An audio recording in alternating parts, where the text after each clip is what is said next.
নমস্কার। আরও একটি নতুন রেসিপির সাথে তানিয়াস রান্নাঘরে আপনাদের স্বাগত জানাই। আজকে আমি দুটি খাবার থালির আয়োজন আপনাদের সাথে শেয়ার করতে চলেছি। প্রথম খাবার থালিতে আছে এক বাটি গরম ভাত, একটা কাঁচা লঙ্কা, সামান্য একটুখানি নুন, এক টুকরো পাতিলেবু। ডালের সাথে খাওয়ার জন্য আছে পটল ভাজা। আর হয়েছিল ইলিশ মাছ, এক পিস ইলিশ মাছ ভাজা নিচ্ছি। ভাতটা যেহেতু গরম আছে, ইলিশ মাছ ভাজার তেলটাও একটু নিচ্ছি, বেশ ভালো লাগবে খেতে। আর করা হয়েছিল সজনে ডাঁটা দিয়ে ডাল। মুগ ডাল আর মসুরির ডাল আগে সেদ্ধ করে নেওয়া হয়েছে।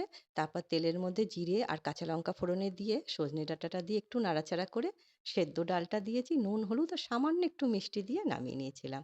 এটা খেতে বেশ ভালো লাগে ডালটা, সেটা নিয়ে নিলাম। আর করেছিলাম ইলিশ মাছের তেল ঝোল। কালো জিরে কাঁচা লঙ্কা ফোড়নে দিয়ে তেল ঝোলটা করা হয়েছে, এটা আমরা সবাই জানি। আর শেষ পাতে খাওয়ার জন্য আছে টমেটো, খেজুর, আমসত্ত্বের চাটনি আর এক গ্লাস জল তো আছেই। আজকের এই প্রথম থালির আয়োজন আপনাদের কেমন লাগলো অবশ্যই জানাবেন। দ্বিতীয় থালিতে নিচ্ছি এক বাটি গরম ভাত, একটা কাঁচা লঙ্কা, সামান্য একটুখানি নুন, আর নিচ্ছি আলু সেদ্ধ মেখেছিলাম পেঁয়াজ ভেজে শুকনো লঙ্কা ভেজে সেই আলু সেদ্ধ মাখাটা নিলাম। আর হয়েছিল টক ডাল।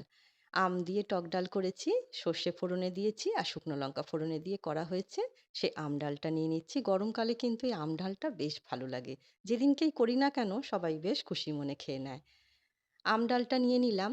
আর পাঁচমিশালি একটা সবজি করেছিলাম, ফ্রিজে যা সবজি ছিল সব মিশিয়ে, এর মধ্যে অনেক কিছু আছে। গাজর আছে, বাঁধাকপি আছে, আলু, পটল, বেগুন, কুমড়ো সবকিছুই যা, যা ছিল টমেটো সব দিয়েই পাঁচমিশালি সবজিটা করেছি, সেটা নিলাম। আর করেছিলাম ট্যাংরা মাছের ঝোল। বড়ি দিয়ে, আলু দিয়ে ট্যাংরা মাছের ঝোল করেছিলাম, সেটা নিয়ে নেবো। তার আগে আমি এগুলো একটুখানি গুছিয়ে নিচ্ছি। পাতলা করে এই ট্যাংরা মাছের ঝোলটা কিন্তু খেতে বেশ ভালো লাগে। এর মধ্যে খুব একটা বেশি মশলা দেওয়া হয় না। কালো জিরে, কাঁচা লঙ্কা ফোড়নে দিয়েছিলাম আর সামান্য একটুখানি আদা বাটা দিয়েছিলাম না দেওয়ার মতো। খুব ভালো লাগে এটা খেতে। ১ম এ বড়িটা ভেজে অবশ্যই তুলে নিয়েছি। আর নামানোর আগে একটুখানি ধনেপাতা দিয়েছিলাম। ট্যাংরা মাছের পাতলা ঝোলটা কিন্তু বেশ ভালোই লাগে। সেটা নিয়ে নিচ্ছি। আর শেষ পাতে খাওয়ার জন্যে আছে টমেটোর চাটনি। তার আগে নিলাম ২ টুকরো শসা। টমেটোর চাটনিটা নিয়ে নিচ্ছি। আর ১ গ্লাস জল তো আছেই। দুটি খাবার থালির আয়োজন আপনাদের কেমন লাগলো? ছোট্ট একটা কমেন্ট করে অবশ্যই জানাবেন।